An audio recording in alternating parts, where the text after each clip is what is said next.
岳母开荒时不慎踩到战场遗留的地雷，大队长让我去找退伍的老婆拆弹，我却摇着头拒绝，只因上一世我为救岳母徒步10公里到镇上，把跟着白月光私会的妻子拉去救人，岳母因此平安获救。然而妻子的白月光却被他前妻带人殴打致死，妻子因此对我怀恨在心，在白月光忌日当天，用那颗挖出的地雷把我灭掉。再次睁眼，我重生到了岳母踩到地雷的当天。潇洒，你千万别过来，离妈远点。妈上了年纪，手脚不听使唤，万一这地雷真炸了，可千万别连累你们。大队长听到这话，急忙拉着我后腿。潇洒，你老婆不是退伍的炸弹兵吗？他人呢？快把他喊来啊！听着大队长急促的催促声，我手指嵌进肉里，强忍内心的愤怒，低声道：他和没人性去了镇上，我去喊他，恐怕不会回来。一旁的知青们听到这话，均是一脸尴尬，只因我老婆沈金兵和没人性勾搭，这件事早已人尽皆知。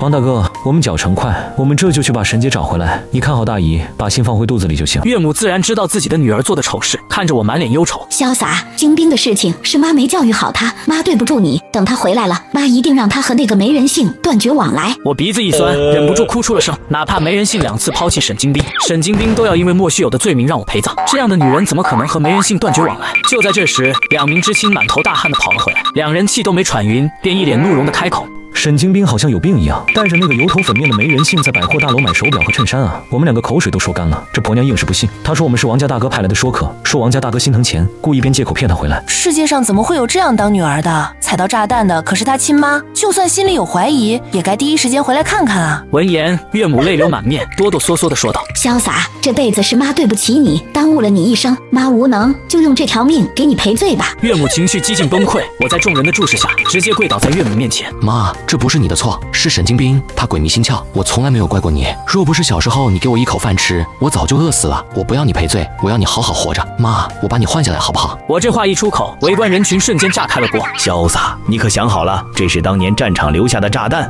万一真出事，你的后半辈子可就全毁了。岳母也是连忙道：潇洒，我黄土都埋半截了，死就死了，你别添乱。我上前一把抓住岳母的手，我无论如何都不能看着你送死，你如果不肯换，我也不走了，咱们2个一起被炸死好了。在我的威胁劝说之下，岳母终于同意换人。我一边教岳母如何换人的细节，一边小心翼翼地把脚移过去。没过一会，我和岳母便成功换了位置。她擦着眼泪看着我：潇洒，你等着，妈亲自去喊那个孽女回来。闻言，2名知青上前搀着岳母快步离去。岳母赶到时，沈金兵正依偎在没人性怀里你侬我侬。看到岳母，沈金兵怒声道：妈，你能不能别跟着王潇洒那个疯子一起胡闹了？他刚才还派人来说你踩到地雷了，你要是踩到地雷了，怎么可能好好的跑到镇上来？我只是想和没人性一起吃顿饭，你们放过我不行吗？岳母大怒，直接掀了桌子，拉着沈金兵要回来。沈金兵见岳母的表情不似作假，终于信了3分。可他刚要走，就被没人性拉住了另一只手。我知道王大哥不喜欢我，看不惯金兵总陪着我，可是大姨，你们不能用这种事情开玩笑呀！战场都打扫了那么多遍，怎么可能还有炸弹啊？闻言，沈金兵直接撇开岳母的手，这下不管岳母怎么指天画地发毒誓，他都不相信。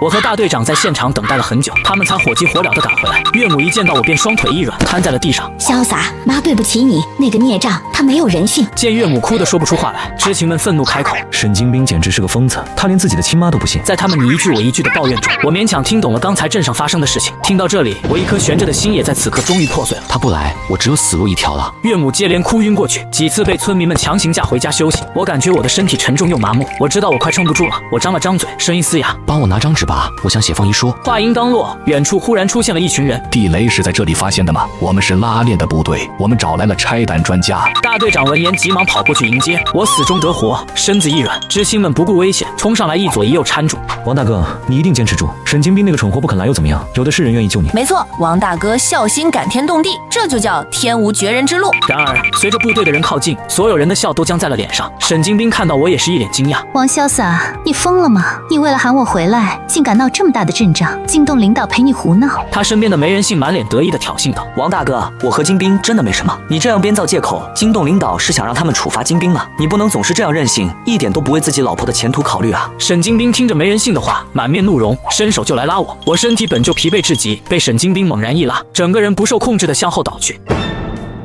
就在这千钧一发之际，高连长不顾一切地向我冲来。这个瞬间，他的动作像是被不断慢放。我看到的最后一幕是沈金兵脸上毫不遮掩的嫌恶。最后一秒，我闭上了眼睛。我们做了2世怨偶，今天竟死在一起，真是造化弄人。预料之中的爆炸并没有发生，现场安静的令人窒息。不知过了多久，我终于有力气睁开眼睛，这才看清我的双腿被人死死抱住，我浑身麻木不堪，上半身向前歪着，一双腿被他按住，好好的站在原地。几个部队上的军官最先反应过来，慌忙把那人扶起来。高连长，你疯了吗？这里过去是实打实的战区，这是要命的地雷，你怎么能这么冲动？这要是真炸了，你以后怎么办？高连长被骂了个狗血淋头，却全然不在意。那你们说我怎么办？这是一条无辜的生命，我能眼睁睁看着他死在我面前吗？说完这句，所有人的目光都直直看向沈金兵。沈金兵被他们盯得发毛，露出一脸的无奈。我说你们是不是傻了？怎么都被这个男人耍得团团转？这地方我跟着从前打扫过，根本就没有什么地雷。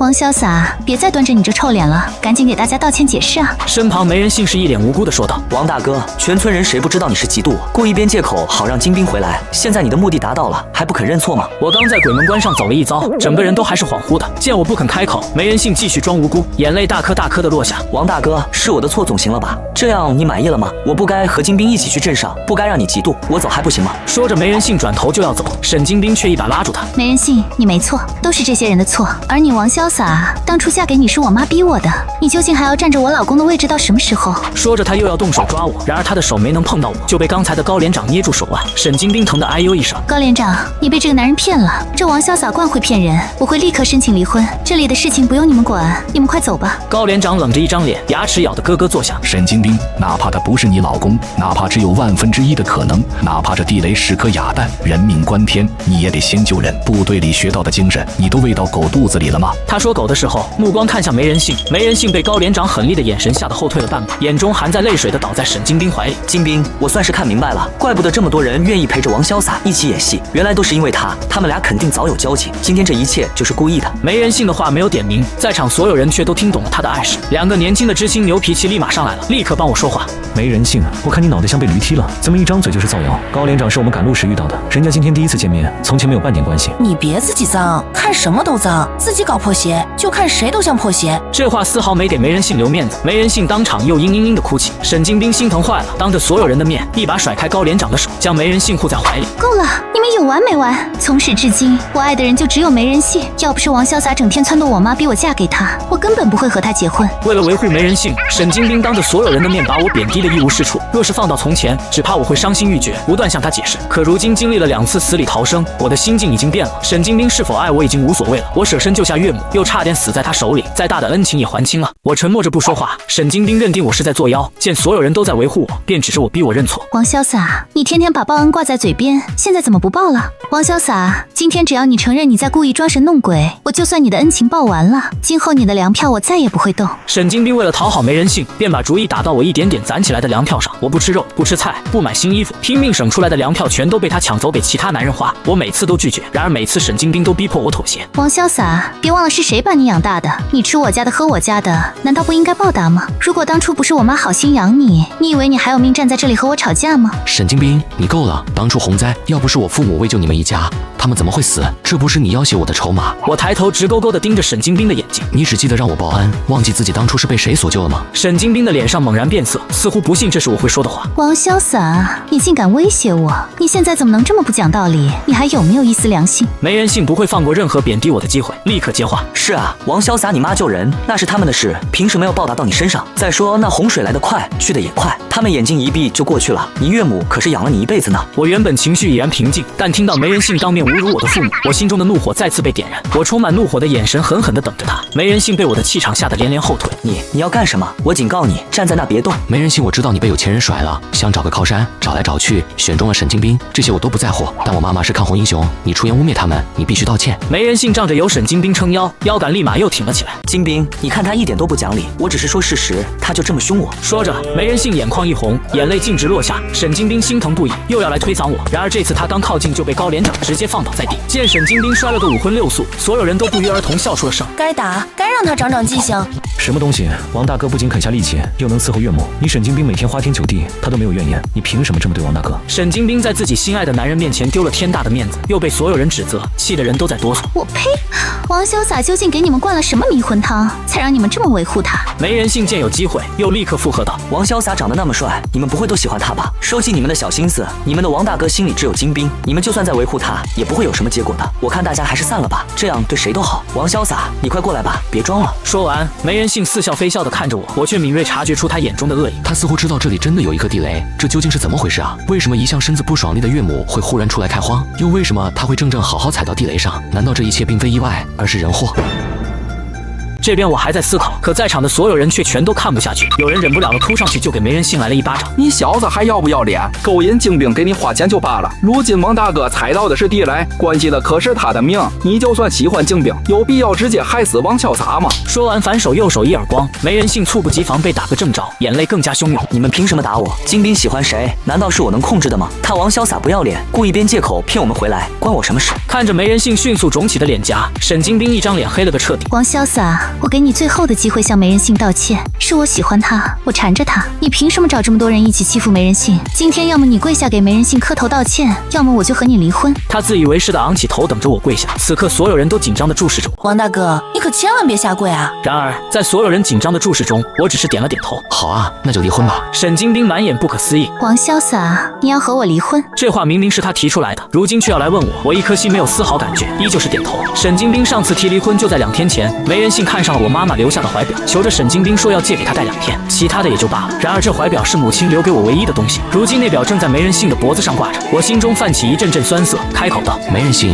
把我的怀表还给我。”你都快死了，要表有什么用？没人性脱口而出这句话，随即捂住自己的嘴巴。我的身体疲惫至极，心念却猛地移动。他怎么知道我会死？难道这里真的有地雷？我拼命思索，似乎抓住了一条隐藏的丝线。就在这时，沈金兵黑着脸说道：“好啊，王潇洒，离婚可是你说的。没人性，咱们走，我现在就回去写离婚报告。”说着，沈金兵拉上没人性要走，却被部队的人拦住。沈金兵，我们要求你救人，不管你和王潇洒之间有什么误会和仇恨，现在他只是一条无辜的生命，你不能这样一走了之。沈金兵停住脚步，不屑看了我一眼。王潇洒还说你不是演戏，你总是嫌弃我给没人性花钱，今天拉拢这么多人陪你演戏，花的只怕不比我少吧？都给我让开！今天就算王潇洒死在我眼前，我也不会救他。说完，沈金兵大跨步拉着没人性走了，看着他们的背影，一群人气得几乎要崩溃。沈金兵怎么这么没脑子？是真是假？他看一下不就知道了吗？谁会为了一个谎言保持一个姿势站整整24小时？有病吧？王大哥，这次如果能活下来，你一定要和他离婚，我们大家都支持你。我含着泪点了点头。然而此刻还有更重要的事情要做，我想让你们帮我问问我岳母，她究竟为什么会来这里开荒？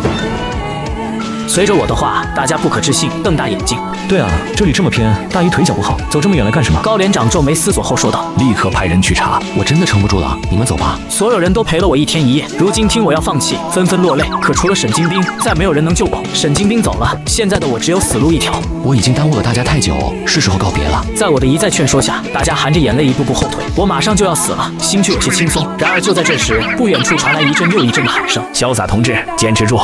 市里的专家来了！”随着声音由远及近，一群人飞快地向我扑来。太好了，王大哥，你有救了！市里的专家动作利索，只用了10余分钟就把我安全救下。我整个人都脱了力，虽然有一群人搀着，还是不受控制地瘫软了下去。高连长沉着脸，让人把拆出来的地雷保存好，安慰一番后，带人迅速离开。我刚被送回家，沈金兵和没人性也回来了。王潇洒，你不是说自己踩上地雷了吗？现在怎么没事，人一样回来了？我看你就是装的。话没说完，岳母反手就是一巴掌。孽障，你少放屁！潇洒一个土里刨食的娃娃，哪来那么大本事，让所有人联合起来骗你？你真是好大的脸！没人性见沈金兵被打，立刻心疼地帮他吹伤口。金兵，他们都不理解你，只有我心疼你，也难怪，毕竟王大哥长得好，平时又爱四处勾搭，怪不得大家都喜欢帮他说话。岳母被气得浑身哆嗦。我呸！你个公狐狸，你想进我家门，除非我死！刹那之间，刚刚没想通的一切都在我脑海中炸开。是没人性，他想迎娶沈金兵，可无论如何，我岳母都不肯同意。只要岳母在，没人性永远进不了沈家大门。我立刻拉住岳母：“妈，你为什么要去那么偏的地方啊？快告诉我！”岳母愣了愣：“是老赵家的二丫头告诉我说你在那边等我。”大队长察觉不对，立刻把二丫头叫了过来。面对众人的盘问，二丫头俏生生看向没人性：“是没人性哥哥让我告诉奶奶的，还给了我一根糖葫芦呢。”众人皆是道吸一口凉气。梅人信神色惊慌，立刻挥手解释。然而他还没想好说辞，高连长就带人回来了。沈京兵，你的通报下来了。看清高连长手中装着炸弹的盒子，沈京兵人都傻了。这型号，这就是那天战场上的炸弹啊！随即他不可置信看向我。王潇洒，你真的踩到了炸弹？我错开目光，不愿和他对视。岳母冷哼一声：“你这个听不懂人话的贱骨头，踩到炸弹的是你亲妈，我是潇洒，知道我身体不好，把我换了下来。沈京兵，我枉生你一场，今后我没有你这个女儿。”沈京兵嘴巴大张着看向梅人信。梅人信啊，你为什么要把我妈骗到那里？你不知道那里有地雷吗？我明明和你说过。梅人信一脸慌张，张口想要解释，他还没开口，岳母的巴掌就到了。为什么？为什么？你自己看不懂吗？只要我这个老东西还在，他梅人性就进不了我沈家的门，做不了你沈京兵的老公。只要我一死，潇洒性子软，还不是任你们揉捏？梅人性，你好恶毒的手段！说完，岳母又是反手一耳光送给梅人信。沈京兵，你没看到这老东西在打我吗？然而回应他的是沈京兵的巴掌。你想害死我吗？他打你怎么了？梅人信，你当初怎么和我说的？你说你娶了我会和潇洒一样孝顺我妈，你竟敢害他！扇了几巴掌，沈京兵还嫌不够，又是狠狠一脚把梅人信踹到墙上。潇洒，是我误会了你，我以为你嫉妒梅人信，故意演戏给我看，都是我的错，是我听了这个贱人的话才做出糊涂事，你别怪我行不行？沈京兵期盼着看向我，我满脸冷漠，摇了摇头。沈京兵，咱们之间不可能了，你答应和我离婚，大家都是见证人，我们也别拖着了，这就去把离婚证领了。当天我们就去县城把离婚给办了。让我惊喜的是，沈京兵的事迹直接在部队传开了，他被关押时成为了所有犯人鄙视链的最底端。在狱中，沈京兵常常给我写信，每一封信都写满了后悔。他说他是爱我的，只不过我们的婚事全凭家长做主，他心里不服。他说他现在后悔的每天都睡不着，眼睛一闭上就是我的影子。他还说他会好好改造，等出来后一定要好好对我。我英勇救母的事迹登了报纸，上面给我安排了铁饭碗和镇上的住房。没人信他虽然有犯罪事实，可他只是派个孩子把人引到战场，并没有真的对人造成什么伤害，所以并未被判刑，只是被教育关押了15天。晚上我一个人望着天空发呆，岳母靠近拍了拍我的背。潇洒，别想那些不开心的了，妈做了夜宵，快洗手过来吃饭。看着他慈祥的脸，我应了声好，往后的日子我相信会越来越好的。岳母拿着抹布把屋里屋外擦得一尘不染，脸上的笑容就没断过。潇洒，这日子跟做梦一样，要不是你，妈这辈子哪敢想能住上楼房。我正在看单位发的资料，闻言抬头笑了笑。妈，好日子还在后头呢。铁饭碗的工作是镇上粮站的计分员，清闲又体面。上级领导因为我救母的事迹对我颇为照顾，一切都在朝着好的方向发展。然而噩梦的缔造者却不会轻易放过他的猎物。这天我刚下班，就看到邻居赵大妈在楼道口探头探脑，见我回来，立马凑了上来。潇洒啊，下班了。哎，我跟你说个事，你可别生气。今天我上街看见那个没人性了，听说是放出来了。我心里一沉，面上却不动声色。知道了，赵大妈。你可得当心点，那小子一看就不是好东西。谢谢赵大妈。打发了热心的邻居，我推门进屋，岳母正坐在小板凳上抹眼泪，桌上的饭菜一口没动。妈，怎么了？谁欺负你了？岳母抬头见我回来，慌忙擦干眼泪，强笑道：没人欺负我，就是风大迷了眼睛。我走到他身边，看着他红肿的眼眶，心中已然明了，是不是听到什么闲话了？岳母的眼泪再也忍不住，簌簌的往下掉。潇洒，他们都说是我这个当妈的狠心，说我跟你合伙，故意设套害京兵那个孽障，好把你俩拆散。没人信，你果然出来了，杀人诛心，你玩的还是这么一套。上一世他也是用这种流言蜚语逼得岳母整日以泪洗面，最后郁郁而终。这一世我绝不会让历史重演。我蹲下身，握住岳母冰凉的手，语气平静却坚定。妈，嘴长在别人身上，他们爱怎么说就怎么说，我们过好自己的日子，别理他们。可我这心里堵得慌啊，我怎么就养出那么个没良心的东西？我扶着岳母的肩膀，一字一句道：妈，你没做错任何事，错的是他们，你放心，这件事我会处理。安抚好岳母，我独自一人走出家门。我在镇上唯一的小酒馆门口等了不到半小时，就看到了那个熟悉的身影。没人性正和几个小混混勾肩搭背的走出来，脸上挂着得意的笑。他看到我，先是一愣，随即嘴角的弧度咧得更大。他挥手让混混们先走，自己则慢悠悠地晃到我面前，带着几分戏谑：哟，这不是我们的大英雄王潇洒吗？怎么来堵我？我没说话，只是静静地看着他。我的沉默似乎让他觉得无趣。他从口袋里掏出一个东西，在指尖把玩，是母亲留给我的那块怀表。怎么想他了？金兵说了，这表就当是给我的精神损失费。你那个好老婆在里面还天天给我写信呢，说她最爱的人是我，让你别痴心妄想了。他凑近一步，压低了声音，语气里满是淬毒的恶意。王潇洒，你以为你赢了？我告诉你，这才只是开始，我会让你们身败名裂，一辈子都抬不起头。我终于开口，声音平静的像一潭死水。把怀表还给我。凭什么？妈，这是金兵送我的定情信。他的话没说完，手腕就被我死死钳住。我常年干农活，手上的力气远非他这种小白脸可比。没人性疼的脸色发白，试图挣扎。王潇洒，你敢动手？你信不信我明天就让你工作都丢了？我看着他惊慌失措的眼睛，缓缓摇头。没人信，你以为造谣就是你最厉害的手段了？我松开手，在他惊疑不定的目光中，掸了掸衣袖上不存在的灰尘。你那个被你骗光了家产的前妻，派人打死你的那天，你对他说了什么？还记得吗？没人性的瞳孔骤然收缩，脸上的血色瞬间退得一干二净。你怎么会知道？我不仅知道，我还知道他娘家弟弟当年就在北边当兵，跟你是一个部队的，你冒领了他的功劳，害他死在战场上，对不对？上一世沈金兵为他报仇杀了我之后，也被没人性的前妻一家告发，在法庭上，没人性所有的罪行都被揭露了出来。没人性浑身剧烈的颤抖起来，指着我，嘴唇哆嗦着，一个字也说不出来。你到底是谁？我没回答他，只是朝他伸出手，语气冷得像冰。怀表拿来，否则我明天就去军区把你的故事讲给所有人听。没人性像是见了鬼一样，指着我，喉咙里发出呵呵的漏风声，却一个字也说不出来。我没有理会他的惊骇，只是重复了一遍，语气平淡。怀表。没人性的身体猛地一颤，他下意识地将揣着怀表的手往后缩。你胡说八道，我不知道你在说什么。需要我明天去镇上的武装部找高连长他们聊聊，帮你回忆一下吗？高连长3个字成了压垮骆驼的最后一根稻草。没人性踉跄了一下，靠在身后的墙壁上，最终他还是屈服了。等等，没人性嘶哑的声音从背后传来。王潇洒，你到底想怎么样？东西你拿到了，这件事到此为止。到此为止？你散播谣言，让我妈在全镇人面前抬不起头的时候，怎么没想过到此为止？我缓缓转过身，目光冷冽。明天早上8点，镇中心的公告栏下，我要你当着所有人的面向我妈道歉，告诉他们那些谣言都是你凭空捏造的。你不要欺人太甚，我只给你一次机会。说完，我不再停留，径直离开。武装部的小院里，高连长正带着几个民兵在练擒拿。见到我，他有些意外，停下了动作。潇洒同志，怎么来了？你母亲身体还好吗？我点了点头，开门见山。高连长，我来是想向您举报一件事，一件关于战士荣誉的事。高连长的脸色瞬间严肃起来，他挥手让其他人继续训练，将我带进了他的办公室。关上门，他亲自给我倒了杯水。说吧，怎么回事？我将怀表放在桌上，将早已准备好的说辞缓缓道出。这块表之前被没人性拿走了，我今天去找他要回来时，他情急之下说漏了嘴。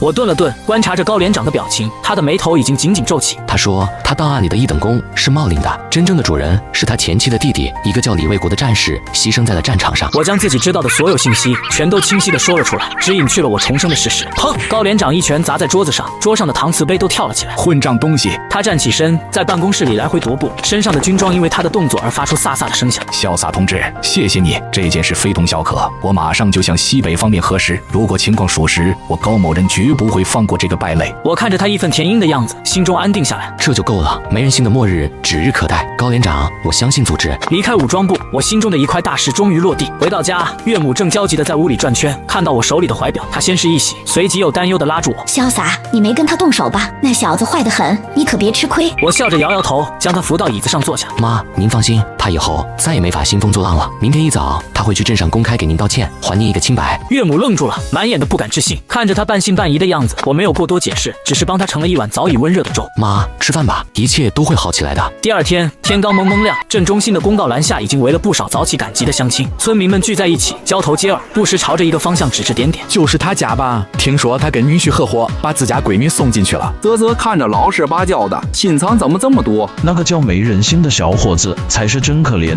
被他们一家子欺负成啥样了？岳母的身体微微发抖，眼里蓄满了泪水。我轻轻拍了拍她的手背，妈，没事的，太阳就快出来了。岳母深吸一口气，点了点头，重新挺直了些腰杆。时间1分1秒过去，约定的8点早已过了，没人性的身影却迟迟没有出现。人群的议论声更大了。我就说吧，肯定是那王潇洒逼人家的，人家根本就没错，凭啥来道歉？岳母的脸色又一次变得惨白。来了。我抬眼望去，只见没人性在一群人的簇拥下，慢悠悠地走了过来，眼眶还是红的，像是大哭过一场。他直起身，声音嘶哑，带着浓重的鼻音：“各位叔叔阿姨、大哥大嫂，对不起，我来晚了。”他没有看我，而是直接面向众人，一副悲愤交加的模样。我知道大家今天来是想看我给王大哥的母亲道歉，可是我做不到。我没人性是喜欢金兵，可我从没想过要破坏他的家庭。是王大哥，他善妒，他看不得金兵对我好，就处处针对我。昨天他更是把我堵在巷子里，用我一个不能说的秘密威胁我，逼我今天当众污蔑自己，承认我造谣中伤大大意。这番颠倒黑白的哭诉，瞬间点燃了不明真相群众的同情心。原来是这样，王潇洒也太不是东西了，仗着自己救了丈母娘，成了英雄，就这么欺负人。一时间，所有的矛头都指向了我，无数道指责、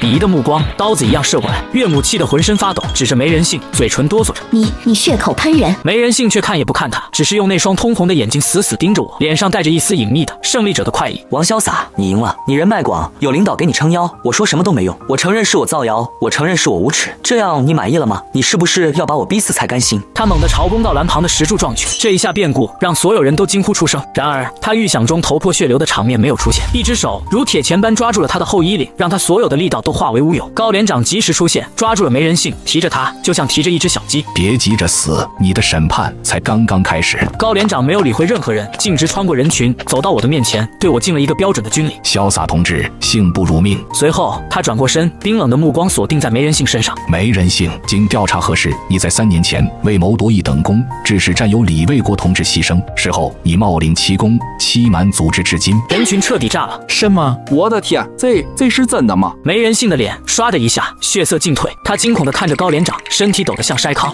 不是的，你胡说，这是污蔑，是王潇洒，是他污蔑我。高连长冷哼一声，从口袋里掏出一份文件，高高举起，这是正式通报，铁证如山。他一挥手，拿下。2名战士立刻上前，一左一右将已经瘫软如泥的梅人性架住。梅人性彻底崩溃了，他哭喊着，挣扎着，丑态毕露。我错了，我真的错了，王潇洒，你放过我，放过我啊！然而再也没有人理会他的哀嚎。高连长走到岳母面前，再次敬礼。大娘，让您受委屈了。岳母捂着嘴，积攒了多日的委屈和恐惧，在这一刻尽数化为滚烫的泪水夺眶而出。他朝着高连长深深地鞠了一躬。在所有人的注视下，梅人性被押上了军车。那辆绿色的吉普如同正义的铁拳，带着这个肮脏的灵魂呼啸而去。闹剧终于落幕，阳光透过窗户洒进一尘不染的屋子，暖洋洋的。我扶着岳母在沙发上坐下，给她倒了杯热水。潇洒，这次多亏了你。我摇了摇头，将那块擦拭干净的怀表轻轻放回她手中。妈，这是爸妈留下的，您替我收好。岳母握着怀表，看着窗外湛蓝的天空，长长的舒了一口气。都过去了。我看着她脸上重新绽放的笑容，心中一片安宁。是啊，都过去了。上一世的恩怨在今天画上了句号，而这一世的好日子才刚刚开始。